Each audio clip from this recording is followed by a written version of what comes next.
Lever Brothers Company, makers of Swan, the soap with the exclusive super creamed blend, presents... Our friend, Swan. With my friend, Irma. Starring Mary Wilson as Irma and Kathy Lewis as Jane. Friendship, friendship, just a perfect friendship. When other friendships have been forgot, theirs will still be hot. My friend Irma.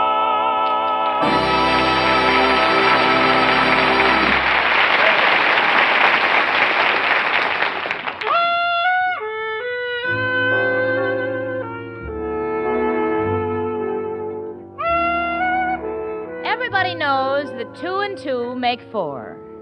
But I have news for you. This does not apply if you happen to live with Irma Peterson. Take the other day, Irma was in the kitchen holding a pan in her hand and doing cartwheels. So I said, honey, what's the idea of doing cartwheels while you hold that pan? Well, the recipe says place ingredients in the pan and keep turning.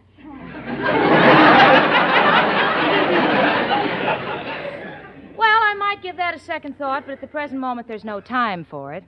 My employer, and incidentally, the guy I love, has just phoned that he's coming over on a matter of great importance, and I can't imagine what it can be. Irma? Yes, Jane? What do you think Richard has on his mind?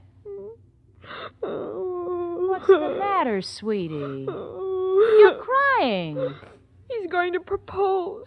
Now I'll be all alone with just Al. I'll have nobody. Honey, don't be ridiculous. Oh, please, Jane, I've seen it coming. The last 2 times Richard was here, he had that dizzy look in his eyes. That was only because you were engaging him in conversation. Irma, I refuse to let your imagination run away with the 2 of us. Now, that must be Richard. Now, don't let him know that we were discussing anything personal. I won't. Okay. Come in. Hello, Jane. Hello, Irma. Hello, Richard. Oh, Richard, we were just talking about you. Oh, me? Oh, it was nothing personal. We were just wondering if you came over to propose. Irma. You know, Richard, you'll make a wonderful father. Irma. Will you please go in the kitchen and dry the dishes? But they're dry. Well, wet them and dry them over.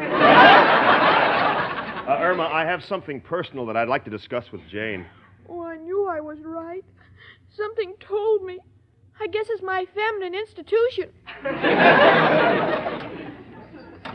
You'll just have to forgive this outburst, Richard. You understand Irma. No, I don't. But then again, who does?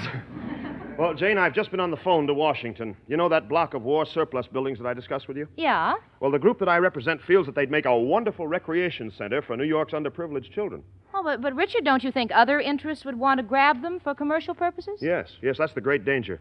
But if I can see Senator McLean in Washington tomorrow, I'm sure that we can swing this recreation project for the children before the others even know what's happening. You know, Richard, Irma was right. You would make a wonderful father. Well, that's an entirely different sort of project.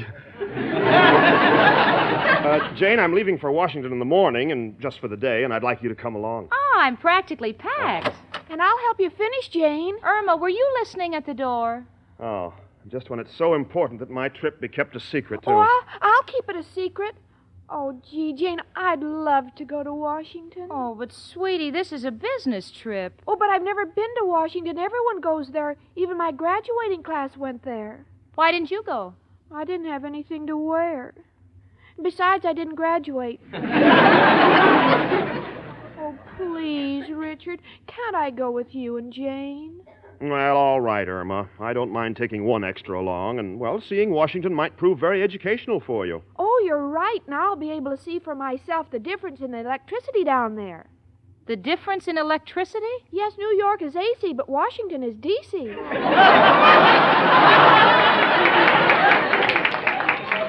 Honey, that means District of Columbia.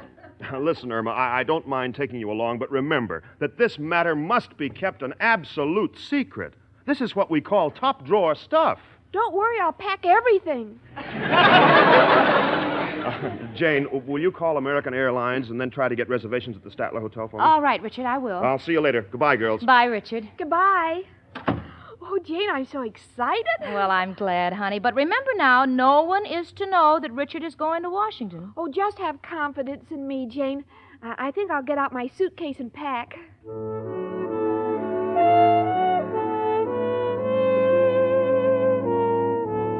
Well, there stands Irma packing for her trip to Washington. Such packing you have never seen.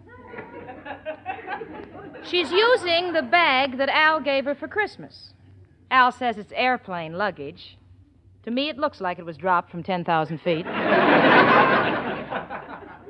Now Irma's putting in the things she'll need. Now she's opening the bag and putting in the largest purse I have ever seen. I suppose that's because she's heard that in Washington everyone passes the buck. But now here's something I can't understand. Irma, why are you taking along your old X-ray pictures? Well, the doctor says I'm all right, but I still want to have them checked by the Secretary of the Interior. Oh.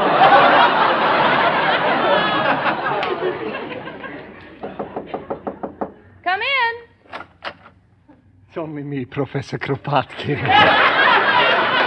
Oh, girls, I'm so shaken. What an experience I just had. What happened? I was standing on the corner and a gas station blew up.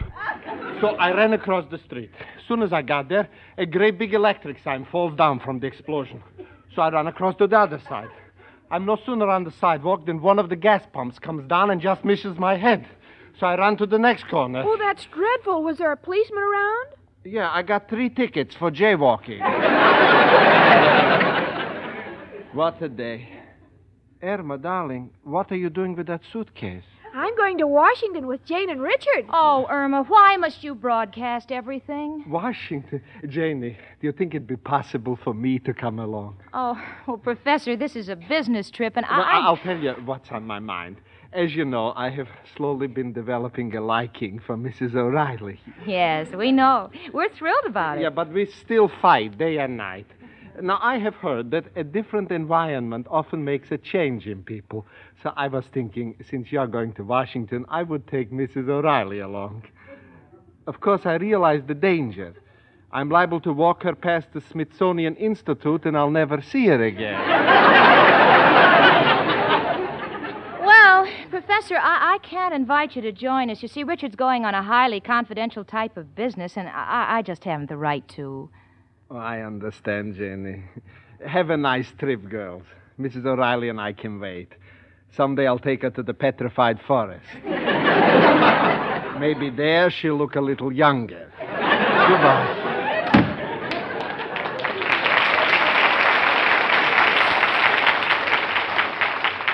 Well, Jane, I've almost finished packing. Oh, Jane, have you seen that large envelope Al left here? You mean that petition he sent weeks ago to his congressman? Yes, maybe while we're in Washington, we can get somebody interested in it. Irma, I have read that petition, and believe me, it has no chance. Congress will never raise the unemployment check to $300 a week. Come in. Hello, Jane. Hiya, chicken. Hello, Al, honey. Oh, Jane and I are getting ready to go to Washington with Richard tomorrow. Oh, Irma, I just got through telling you it's a secret, honey. Going to Washington, huh? Too bad you can't stick around in my moment of triumph. My greatest deal. Is it anything like your last one? You know, pumping up cranberries and selling them for apples? No, sir. This one is a blessing to young lovers. A money-saving sofa. A money-saving sofa? Uh-huh. It's got a built-in mallet. And when you're sitting there with your girl, you step on a pedal, and the mallet knocks out her kid brother who's hiding there waiting to blackmail you for a quarter. Great, huh, Chicken? Chicken, why do you look so depressed? Oh, Al, I'm going to miss you when I'm in Washington. I'm going to miss you, too, Chicken. Don't like the idea of you being on the loose in Washington.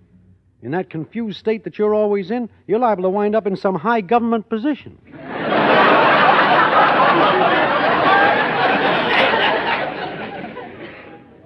Have a good time if you're not with me. Feel the same way, Chicken. Don't like it when you're away. Too much temptation for a young man when he's alone in this town. Pretty girls giving me the come on.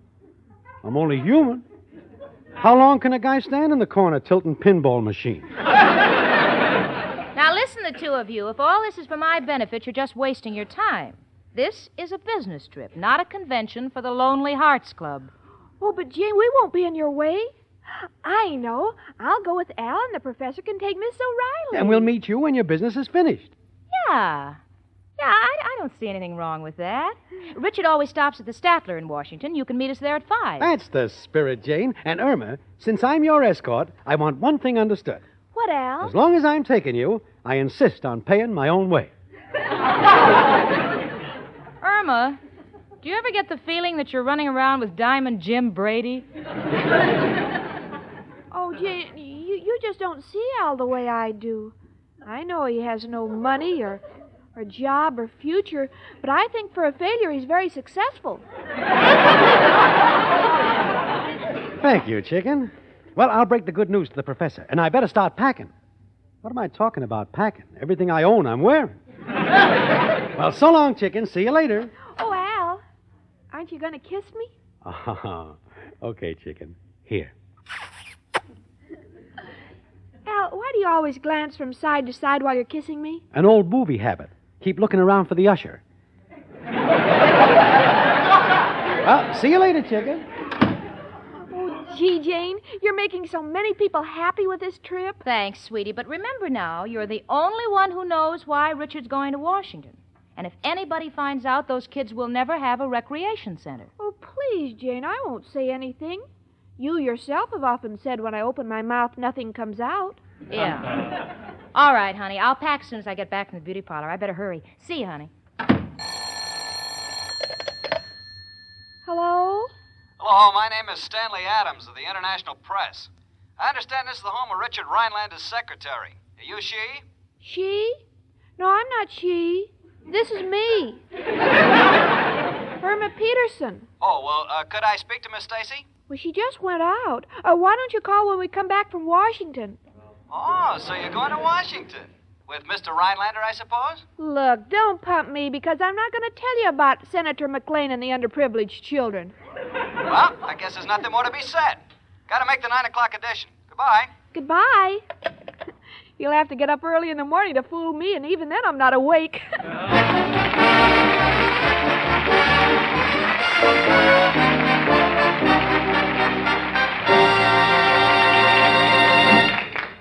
Say, ladies, did you know that you can tell a lot about a cake of soap just by feeling it?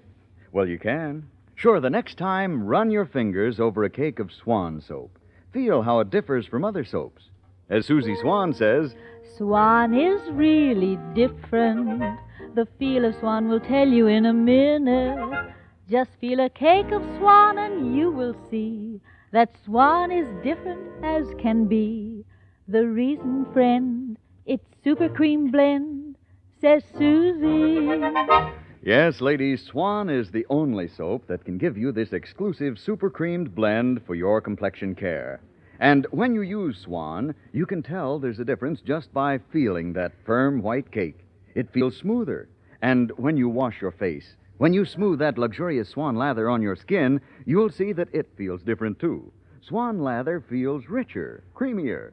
Swan lather does an extra mild, extra thorough cleansing job on your skin. Yes, thanks to Swan's super creamed blend, Swan cleanses so gently, then rinses away so completely, your face looks smoother, fresher, younger. It's true, ladies. The Swan look is a young look.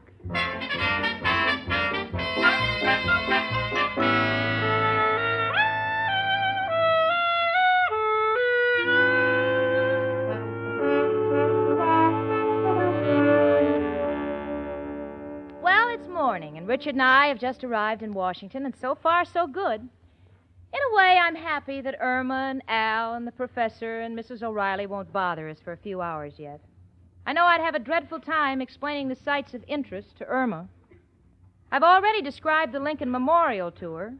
Despite everything I say, she still can't understand why Lincoln had to live in a log cabin when he had such a beautiful building available. Hello? Yes?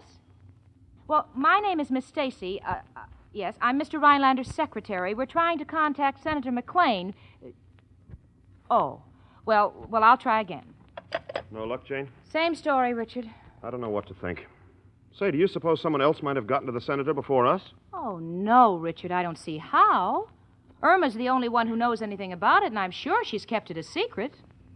That is, I'm as sure as you ever can be about Irma. I wonder who that could be. Come in. Oh, no. It's the four of you. Yes, it's us, Jane. Hello, Janie. Hiya, Rich. Hello, Al. Hello, folks. I thought you weren't to join us until 5 o'clock. Oh, but you didn't say a.m. or p.m., and we didn't want to be late. Are you angry, Jane? Oh, no, honey, but Richard can't contact Senator McLean. Irma, are you sure you didn't tell anyone? Oh, you know me better than that. Well, there's one more contact I can try, a friend of my father's. I'll be back soon, Jane. Oh, Jane, we've been having such fun visiting the places of interest. Yeah, but not having much luck. Walked around the Mint 4 times. The windows were open, but the wind was blowing the wrong way. That's too bad, Al, and you couldn't get any samples. Just one of them breaks. Tell me, Jane, is Richard really having trouble contacting the senator? Oh, he's tried everything. Well, when you're in a spot like this, there's only one man to call. Who, Al? Who else but... Hello, Joe. Al. Yeah, heard you were in Washington. How'd you do? No luck, huh? They won't make hijacking legal. Oh, Al, stop wasting time. Hold it, Jane. Never can tell. Joe got a problem. Want to contact a senator. Now, who of the Washington senators do you know? Who? Plays second base. No, Joe. Not them senators.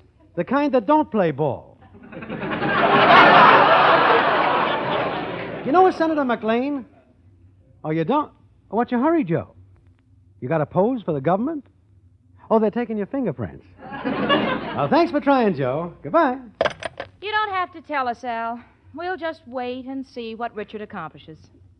Have some candy, Mrs. O'Reilly? Oh, thank you, Janie. This has been such a delightful trip.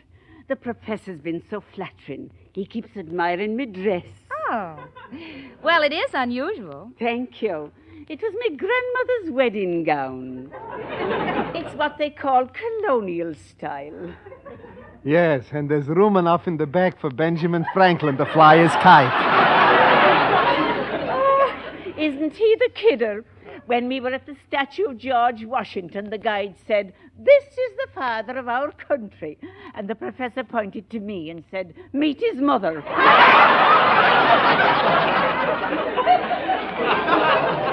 Well, I'm glad you're all having fun. Especially you, Professor. Well, Janie, this trip is a blessing. Mrs. O'Reilly and I have never gotten along so well. You know, it's a funny thing. When I first saw Mrs. O'Reilly, I said, I wouldn't go near that old crow. And here I am, a bird fancier.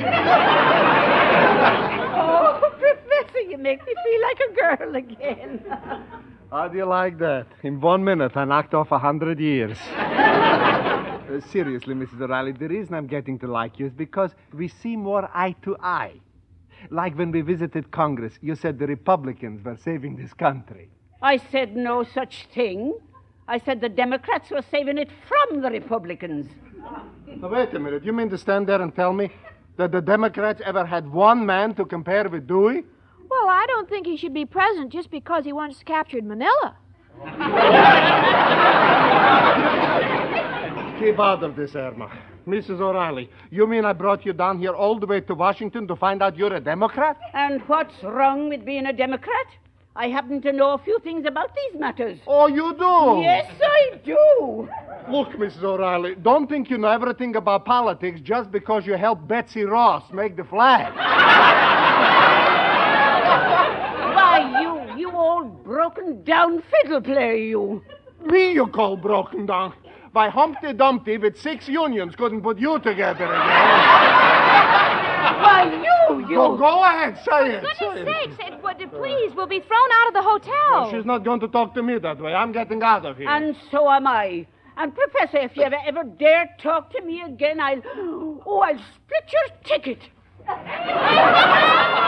I'm going. Oh, please, all of you, please.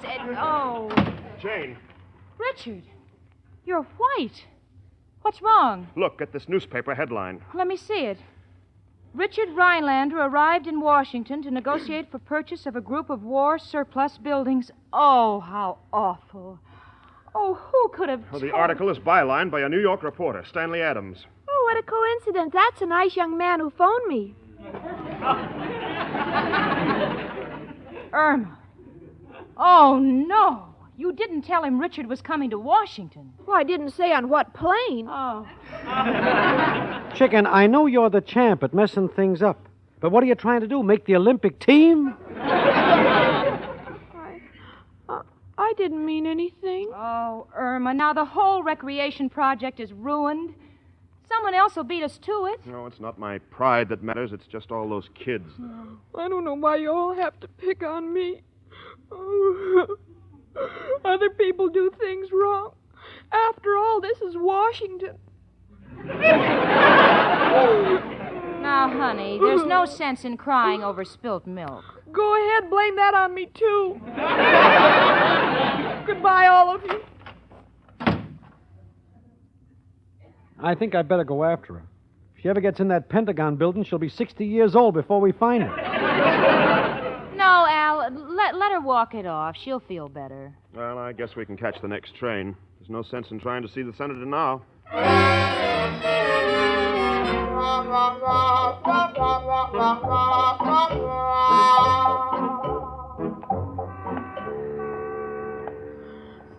Everyone picks on me. My best friends, even Al. Oh. Wait until the next time he wants a dance or a date. I'll say, listen, you, I'm through, and it won't do you any good to come crawling to me on your knees. Lady, can I help it if I'm short?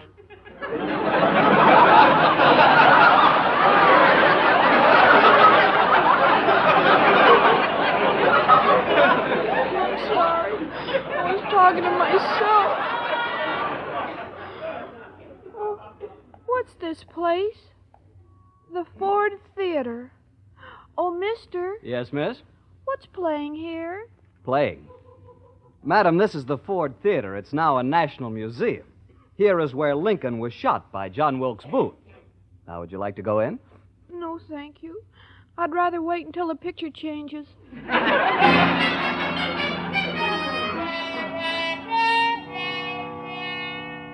Well, Al, did you find her? No, and I've been all over. I went out to Mount Vernon.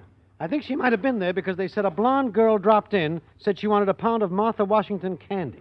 Oh, Al, we've already missed our train. Shall we call the police? Don't like to do business with people out of town. Let's wait.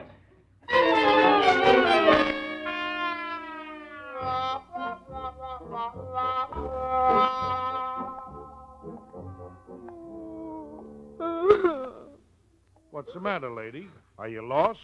No, I just want to sit here and think about what I've done to those poor children. Well, how many children have you? Thousands. What? And they're underprivileged. I mean, they're not mine. What's the difference? Pardon me, officer. Oh, good afternoon, Senator. I was sitting on the next bench. I couldn't help but overhear the young lady. Well, she doesn't make much sense to me. Maybe you better talk to her. Good day, Senator. Good day. May I sit down, miss? If you want to. Say, did that office call you, Senator? That's right. Well, what are you doing here? Why, I like it here. It's my only chance to get away from people who keep pestering me for their own selfish wants. Have you ever been to Washington before, miss? No. What have you seen so far? Well, I saw the theater where Lincoln drove his Ford into a booth. I beg your pardon? Well, what's the difference? You wouldn't like the picture. And then I went out to Mount Vernon. Yes? They don't have any candy. I beg your pardon? Oh, and I saw Washington's monument. Quite high, isn't it? Yes, I wonder how he got down when he finished it. Just a moment, miss. I've never run into anyone quite, I start slowly. Now, where are you from? My home is in New York. I don't think I can give you my name or phone number because I'm going around with Al. Al? Yes. I'm angry at him. You see, I came down here with Richard Rhinelander about some underprivileged children. Richard Rhinelander? Yes, Senator. Oh, I'm sorry. I didn't mean to call you by your first name. But, gosh, it's so nice of you to talk to me like this. I miss my mother and father so. Well, are they dead? No, they're married. Well, I'd better be running along, sir. Goodbye.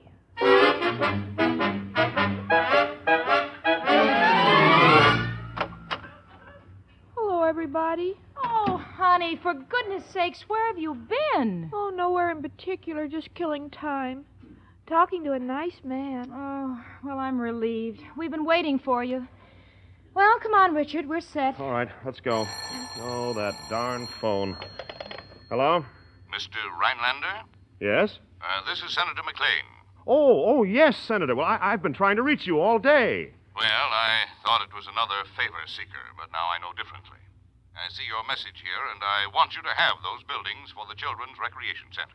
Well, Senator, I'm overwhelmed. But to what do we owe this sudden decision? Well, I ran into a young lady who said she was a friend of yours. A blonde. A blonde? Well, hey, that must be Irma.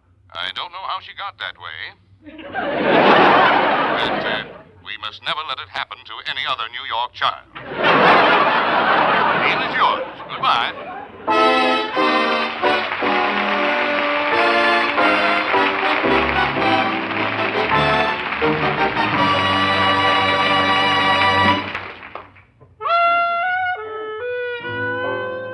Last night I found Irma putting all our bars of Swan soap in the sewing basket. Well, naturally, I was curious, so I said, "Why, honey?" And Irma said, "Well, you see, Jane, spring is coming. Maybe the swan wants to make a nest." Well, Irma, you certainly take good care of your Swan soap. And why not? Swan takes good care of you, too. Sure, Swan likes nothing better than to give you a wonderful complexion care. And, ladies, that's just what you get when you wash your face with Swan. Because Swan and Swan alone has that exclusive super creamed blend. Why, even the way a cake of Swan feels tells you it differs from other soaps. Swan has an extra smoothness you can actually feel in the cake itself. And when you smooth Swan's soft, creamy lather on your face, you can feel a difference in the lather, too. It feels richer, creamier. And then when you're through washing your face, your mirror will show you what Swan Super Creamed Blend does for your skin. It looks softer, smoother, younger. No wonder the Swan look is a young look.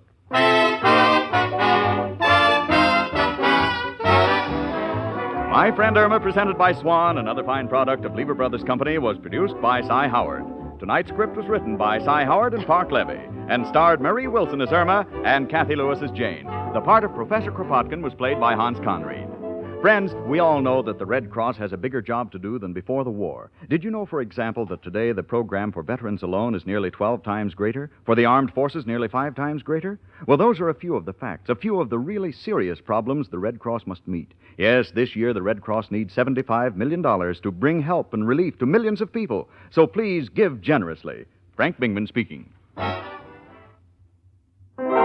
Sprime. Cakes are light and high. Sprime. There's a reason why. Sprime. Cakes improve with Spry. Rely on Sprime. Yes, there's a reason why Spry makes grand cakes. Spry has an amazing cake improver secret. Try the Spry one bowl way and be sure of lighter, finer, richer cakes every time.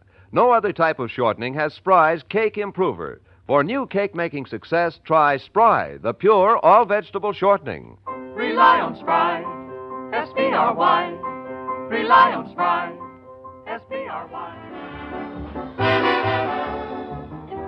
Tune in next week 1 hour earlier and listen to the Lux Radio Theater, immediately followed by My Friend Irma. This is CBS, the Columbia Broadcasting System.